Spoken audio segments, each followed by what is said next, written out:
Hola y bienvenidos a esta inmersión profunda. Hoy tenemos entre manos una guía de estudio religioso sobre un tema, absolutamente fundamental. Hablamos de la fe. Y nuestra misión de hoy es ir mucho más allá de los típicos clichés. Ya sabes, queremos descubrir qué es realmente la fe, cómo gestionar la duda y entender ese concepto tan curioso de la fe de Jesús. De hecho, quiero arrancar con una cita literal de nuestras fuentes de hoy. Dice, la fe es como el wifi. Es invisible, pero tiene el poder de conectarte con lo que necesitas. Vale, vamos a desgranar esto. Pues la verdad es que es una analogía fantástica para un concepto tan antiguo, ¿no? Porque la invisibilidad es precisamente el núcleo de todo esto. Ya, claro, pero yo ahí veo una contradicción tremenda. O sea, si aceptamos que es como el wifi, ¿por qué siempre estamos exigiendo ver que tenemos, todas las barras de cobertura en la pantalla? Como que siempre se piden señales clarísimas o milagros para atreverse a creer. Y lo fascinante de esto es cómo las fuentes abordan esa obsesión tan humana por las pruebas constantes. Analizan un relato del Evangelio de Marcos, donde los fariseos le exigen a Jesús una señal directa del cielo. ¿Y sabes cuál es su reacción? Pues suspirar profundamente. O sea que suspirar profundamente es, básicamente el equivalente bíblico a poner los ojos en blanco cuando te piden la misma prueba por enésima vez. Totalmente. Sí. El texto argumenta que ese suspiro, refleja que no necesitaban pruebas visuales, sino más bien una renovación espiritual interna. De hecho, el documento expone que hoy en día contamos con unos 6.000 años de historia bíblica, un sinfín de evidencias, y que por lo tanto pedir más señales suele ser pura obstinación. A ver, espera un momento, porque aquí es donde la cosa se pone realmente interesante. Decir que tenemos un sinfín de evidencias puede sonar, un poco atrevido para alguien que está pasando por una crisis profunda. Y si ver evidencias fuera la clave, ¿por qué los propios discípulos, que lo veían todo en primera fila, entraron en pánico durante una tormenta en el mar?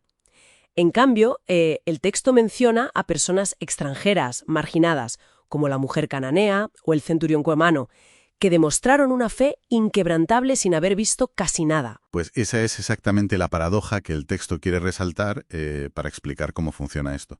La diferencia radica puramente en la dependencia. Los marginados no tenían privilegios sociales, no tenían redes de seguridad. Su única opción de supervivencia era una confianza ciega y radical. Mientras que los discípulos, irónicamente, estaban tan acostumbrados a los milagros y a tener a Jesús al lado que dependían de su presencia física, no de una convicción interna. Claro, es que en cuanto te quitan la muleta física, pues te caes. Exacto, te caes. Y eso nos lleva a un principio clave, y es que la fe no es un sentimiento. Las cartas de Pablo a los Efesios plantean algo bastante contraintuitivo. Dicen que la fe es un don divino, una decisión activa. Los sentimientos son inestables y fallan en la oscuridad. Por eso la duda y la fe pueden coexistir perfectamente. El material pone el ejemplo de un padre desesperado en Marcos 9 que grita, «Ayuda mi poca fe». Es la admisión pura de que las emociones fallan y el miedo aprieta, pero la decisión de confiar permanece. Vale. Yo misma he pensado a veces que es como si la fe funcionara igual que un músculo diminuto, ¿no? Como esa semilla de mostaza de la que hablan las fuentes.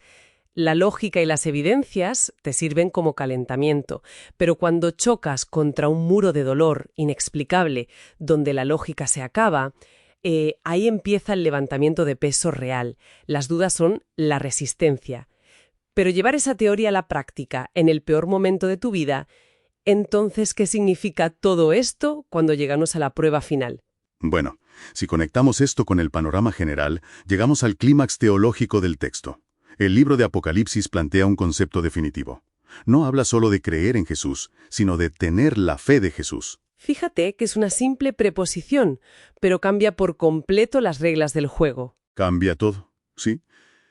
Porque tener la fe de Jesús significa poseer su misma actitud de sumisión absoluta ante Dios.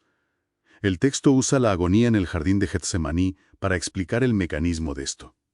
Física y emocionalmente, sus sentimientos humanos pedían evitar ese sufrimiento a toda costa, pero su fe no se basó en cómo se sentía, fue una entrega voluntaria, usando ese músculo que tú mencionabas justo cuando la oscuridad era total y los sentimientos gritaban lo contrario. Entiendo. Entonces, según este material, la fe genuina actúa como un ancla activa en los momentos más oscuros. Quienes nos escuchan seguramente se enfrentarán a tormentas en la vida, donde la lógica pura no ofrecerá respuestas, y es justo ahí donde esta herramienta demuestra para qué sirve realmente. Así es. No se trata de apagar el cerebro ni mucho menos, sino de dar un paso firme de confianza cuando la capacidad humana de comprender simplemente se agota. Y bueno, para cerrar esta inmersión profunda, hay una metáfora final en las fuentes que me parece preciosa. Compara el inicio de la fe con el tallo frágil de una rosa. Y quiero dejar a la audiencia con esta pregunta para meditar. Si las crisis extremas actúan como los verdaderos nutrientes de esa flor, ¿podría ser que la mayor tormenta o la duda más aplastante a la que se enfrentan hoy sea exactamente el abono necesario para que su fe finalmente florezca?